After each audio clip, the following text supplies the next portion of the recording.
Oh, well, I guess welcome to the first monthly installment of Between Two Techies. Yeah, Yay! yeah. So I don't know, bit of a shorter format, bit more regular. We don't get so bogged down in theory. In theory, um, so I guess start with what I've seen, what's happening in Cyberland this month. We're seeing craftier and craftier. I don't know, supply chain scams, I guess, email supply chain scams where emails are so I guess you start with the example. So a client of ours received an email from, so I guess for the purposes of the demo, I get emails from Levi all the time. Levi sent me an email which had a link to a tender document, and it was a OneDrive link, and that's totally normal because Levi sends those to me all the time, and I'm expecting it. And so I go, cool. I go to open it. It pops up with the OneDrive link check page to go. Please put your email address in because you need a code because the only people that can read these emails are people that have intended recipients. Did that, log in, go to the page, then it redirects me to like a 365 login page. And I'm like, oh, okay, whatever. This is weird, but mine might have just signed out or whatever. I go and sign in, and all of a sudden I'm like, yeah, this doesn't feel right. So I close it all out and forget about it and move on with my day. Um, but I sent Levi an email to be like, hey, mate, is this meant to be like this? This seems a bit odd. And I got a reply that was like, yes, the link is good. Please click it. And I'm like, okay, that's the whole thing's very weird. I'm going to forget about it now and move on. We in this scenario that like IT help desk get a phone call from Sophos MDR, which is their managed detection and response service, going, "Hey, we think Mitch's account's just been compromised because he's clicked on a link and well, they didn't say clicked on a link, but we've seen a login attempt that looks like it's from a credential harvesting attack. Do you want to go and suss it out?" Anyway, so we went and contacted the client, and that's when we found out that's what had happened. So, it's that supply chain attack where, in the example, Levi gets compromised, then the attacker uses Levi's account to contact his normal trusted people that he receives stuff from. Mm. And by making you sign in and follow like the three steps you always follow, it's a lot of building trust because you're like, oh yeah, this is a normal thing that I do. So we're seeing more and more of that now, which Yeah, I guess leads us into, detection and response services were always seen as a bit of a luxury, and now they're sort of becoming a bit more of a need to have, not a nice to have.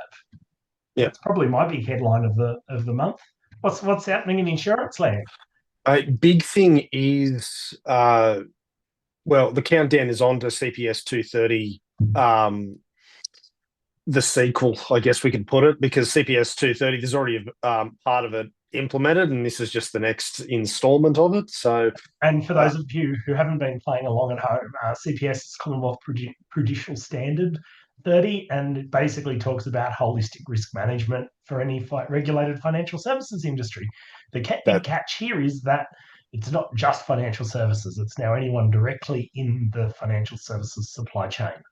yep. And yeah, that's a very broad spectrum of businesses from, banks, credit unions, insurance brokers, accountants, anyone that's doing anything sort of even IT contractors, for example, like you and I've talked about.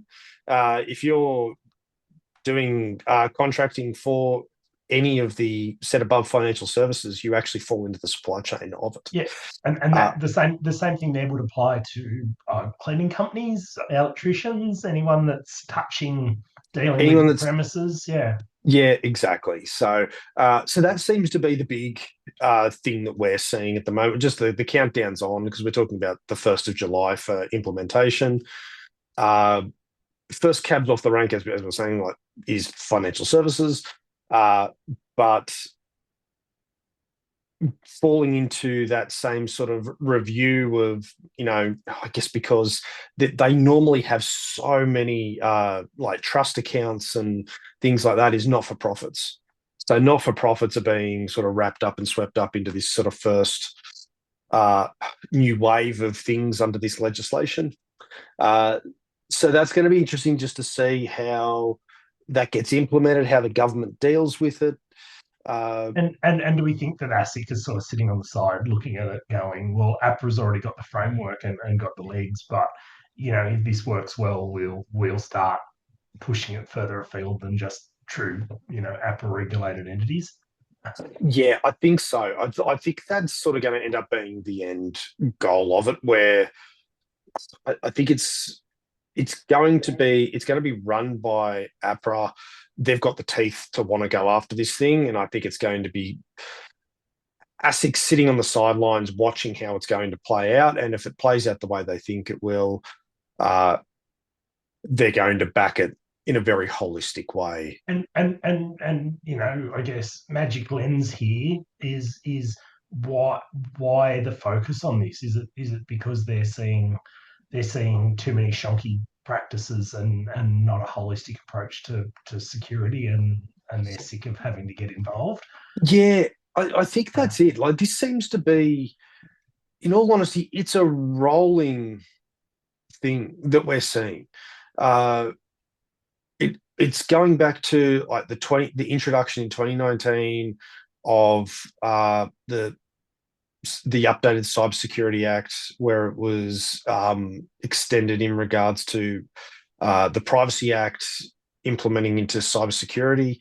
And they've been building on it like year on year on year. And I think this is just the next sort of leap forward in getting that done and making people aware and responsible, like a bit of self responsibility on managing your own uh, cybersecurity, your own privacy, making sure that you're managing not just your clients' data but your staff's data as well, because it's all data, all personally identifiable information. Whether it's clients, whether it's individuals that work for you, you have a responsibility to protect it and to make sure that you have the framework and the guidelines to protect it. Yeah, I think like, and I mean, it's not CPS 234 or anything, but we've certainly seen or heard. I mean, we've been talking about it for 12 months or more now, but we're certainly starting to get a lot more people, like clients, contacting us, asking us about, hey, we want to meet this level of a security framework, or we want to do this. I guess GRC activity being like governance, risk, compliance activity. Mm. And I think it's more businesses than it's businesses that you wouldn't have thought that would be asking the questions, and they're starting to ask the questions. And I think that's because holistically supply chains are starting to it's starting to trickle through all the supply chains, I guess, is what I'm trying to say. Because I mean, wasn't it you that said the other week that you had some very normal, benign trade ask you about cyber insurance? Yeah, yeah, I did. So I had a farm contractor reach out and basically go, "Hey, what insurances are there in regards to protecting me from cyber and financial risk relating to cyber?" And I'm like, "Oh, this is great. Like, this And shows that the conversation is getting out into the totally. community." And I'm going to ask the cheeky question, which is, what is the incident that prompted old mate to contact you and ask you for cyber insurance? Yeah. So with this, it's my understanding it was a supply chain, not him, but someone that he knows had a business email compromise Which or is, let me interception. guess, someone's email got compromised. Old mate was buying something quite expensive. Bank details got changed. All of a sudden, the 70 grand that was meant to go to buy the new shiny toy went into some malicious third party's bank account, and old mate didn't get the shiny toy. And then he Pretty told much all his spot on. friends about the Yep, story, and everyone went, yep. "Oh shit!" And that's the thing. These conversations, I think it's really important for these to almost be conversation at the pub about these things, because they're becoming common everywhere. It's And every facet of life is affected. I'll tell you, and I think long term, that's the biggest thing here. It's normalizing all these conversations, Mm. and I guess cybersecurity tip of the week is literally do that. Normalize these conversations. Talk about examples of things that you've heard of in your industry or you've seen in your industry. Just normalize exactly the conversation Levi and I just had with your staff and through your team. So it, Yep. it stops being I don't know. There's no shame in it. Like, if you get scammed, you get scammed. So what?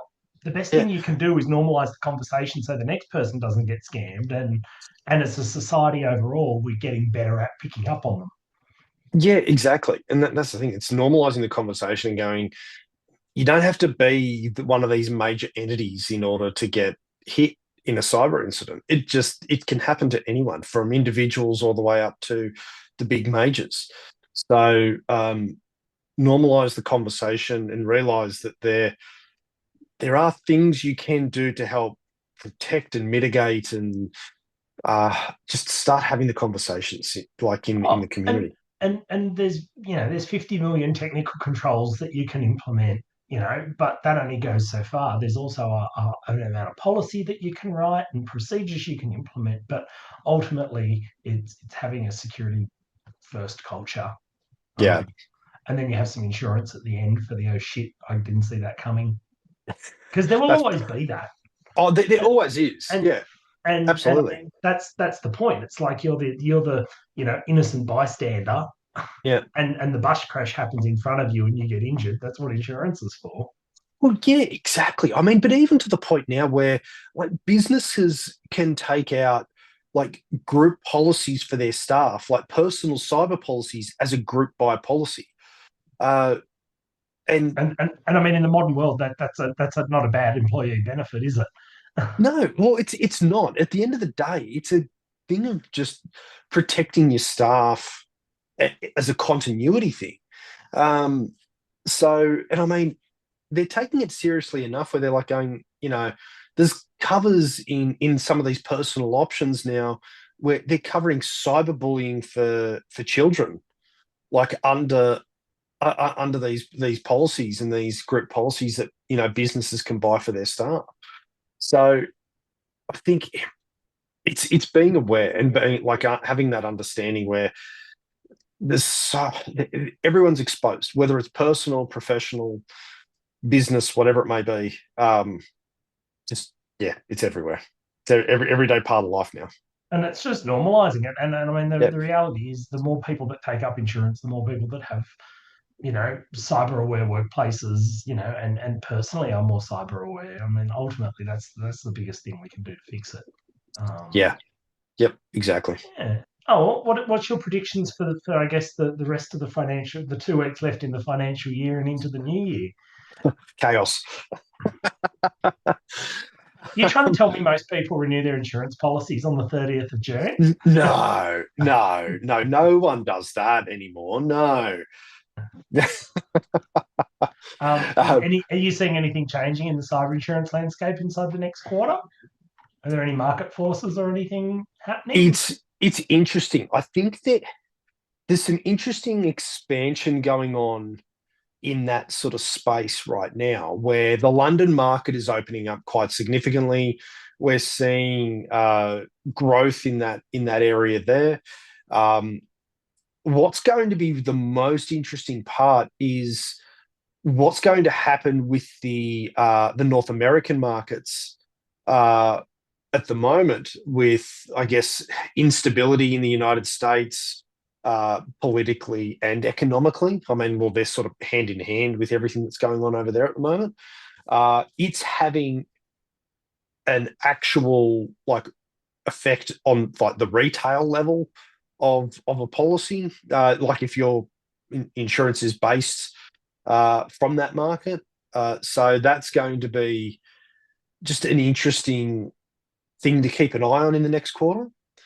Uh, so I guess yeah, it's just going to be a matter of watch this space. I think that's going to be the big thing. But yeah, it's good to see the London market sort of opening up further into Australia, more opportunities available in that cyberspace. So And is that, do you think that's going to reduce overall, like the London space? Do you think that's overall going to drive prices down, or is it just going to give a better quality of product and more options, I'm or a hoping bit A both. and a bit of B?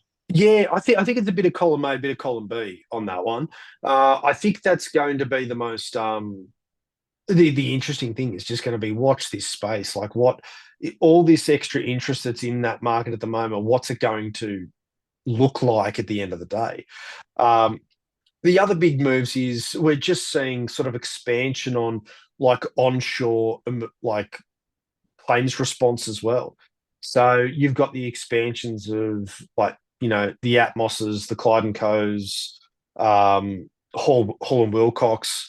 There's a lot of expansion All in the that. incident response lawyers, basically. Yeah, all the incident response, we're seeing expansion in that area, which from the uh, the experience on the other end of the claim is actually probably it's a rather good thing to have expansion in that. So, which I mean, and it just shows that things are being taken more seriously in regards to incident response, as they And should be.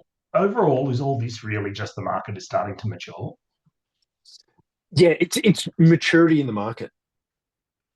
Yeah, It's and that's having maturity. Yeah. yeah, and I think that's a good thing. I mean, what we're seeing, and I think what we're going to continue to see is we're going to continue to see more uptake in people wanting to more holistically manage cyber risk. That's certainly my prediction into the new financial year. Um, and just more of this, like ratcheting it up, like CPS 230. Anyone with government contracts. There's anyone dealing with large enterprise. We're seeing a lot of trickle down, I guess, of going, no, you have to do this now. It's not a nice to have, it's a you must. Yeah, and the thing is, I mean, what from the insurance perspective, I mean, what we would like to see is people sort of following a sort of clearer framework. I mean, they don't have to be ISO necessarily, ISO, yeah, international but standards level, but maybe SMB B 1001. 1001, yeah. Yeah, And I and mean, I and is that because it makes it easier for them to spot check the client's risk maturity and risk appetite without having to go through a full risk appetite statement? 100%, because it formalizes their risk procedure, which is what, like, even CPS 230 is, they're talking about that, about your policies and procedures, formalization of policy and procedures that you have for your data security and privacy concerns. That is, honestly, a framework like SMB 1001. That's it. Like, that's it Perfect. Yeah. in a nutshell. So, I mean, it would be good to see a holistic uptake of that sort of framework Oh, from a risk perspective, like from an insurance I perspective. Yeah, it'd be but good. but also from an IT perspective, if we could have 95% of all Australian businesses to, SMB 1001 gold standard or better, everyone's life would be so much easier. 100%. But I think people would actually see, once they've gone through the implementation and formalizing of that, I think they would find uh, their internal the speed of their internal processes and procedures would actually be more refined and actually more beneficial for them at the end of it. So, Oh, totally. I mean, I guess a bit of a further example to that, and I promise this is the last tangent for today. mm, Um, we had a person reach out to us this week, mm, who's sort of been a bit of a arm's length prospect for 3 or 4 years, going, no, I just do it myself. It's all easy. It's fine. I don't think I need to pay for managed services. It's a lot of money, et cetera, et cetera. Oh, yeah, cool, mate. No worries. When you want to do something, let me know.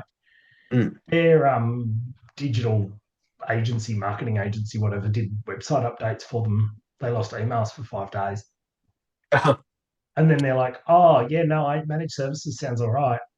Oh, but we've grown and it'll be more. Oh, I still don't know. And it's sort of like, but you were just whinging at me not whinging, but you were just telling me 5 minutes ago that you just lost 5 days of leads. Yeah, And I mean, it's slightly different, but it's the same deal with SMB 1001. I mean, it was the same thing back in the day of when we were seeing the original crypto lockers and before that, people didn't have server backups. yeah, It's like you knew when you were talking to someone as soon as you started talking about backup systems, and they were like, yeah, whatever it costs, I just want to do it. It's like, oh, you've lost data. yeah, There's no proactive or preemptive risk thought put into it. yeah, But after it's happened, yeah. it's a good thing. Oh, 100%. And yeah, having that framework and that managed service there is, Yeah. in honesty, it's from just a sheer continuity, and if something goes wrong situation, you need it. You need to be able to have that sort of one-touch Well, help. So, and the thing is too, like, and after dealing with incident response people and mm, insurers on the back end of it, once it gets post the incident, there's a whole lot of but what did you have in place to stop this happening, and how do you prove that you were taking reasonable steps, and all of those yep, really nasty, awkward questions start coming out. yeah, yeah, exactly. And the thing is, it without, I guess, doing the post mortem of those situations, like, and anyone that's been through it is going to know post the incident, the insurers have big questions after it, going, okay, the incident's now done. What are you doing, or what have you done since then to prevent further loss? Yeah, and they're not doing it just to put a fine tooth comb over you. They're also doing it because they want to look at the rest of their book and go, hey, is there something we need to be asking people or checking or doing whatever we need to do? Yeah, yeah, exactly. And I can say from experience, like those organizations that have had incidences where they just sort of go, oh, we've done the bare basic. We haven't really, say it was a someone's login credential compromise, and it was due to bad password hygiene, and they didn't have password manager. Um, First thing the insurer is going to say is, all right, what have you done? Have you implemented, have you had formal talks about password hygiene, about things like, Not reusing password passwords. Have you gone and bought a password manager and implemented manager, it, all et this sort of cetera, et stuff. If cetera? you just shrug your shoulders and go, no, no, like it'll be right, it was just a one off, and just blasé about it, the insurer is going to look at it going, you're a bad Red risk. flag. Yeah. Yeah, red flag. And if they do offer terms, the terms are not going to be favorable. The terms are going to be significantly higher, with caveats in there about going, you know what, if you have another incident relating to that Related to specific that. thing, there's a chance we might just go, you know what, we're not going to cover it, because you haven't done anything to mitigate it. If you've done everything to mitigate it and it still happens, then they're going to go, okay, there's nothing else you could have done. You've done everything to respond to it. You've done everything right. It still happened. It Salavi. is what it is. Yeah. Yeah. Yeah, interesting. Yeah, I think this is going to expand a lot, and I think it's just it's just an education and awareness thing all around. Yeah. Yeah, cool. Oh, good stuff. Well, Good. I think the short format's working. And I'll Yeah. I'll see you next month, and we'll do it again. Thanks, Levi. Sounds good. Sounds good, mate. See ya. Bye. Bye.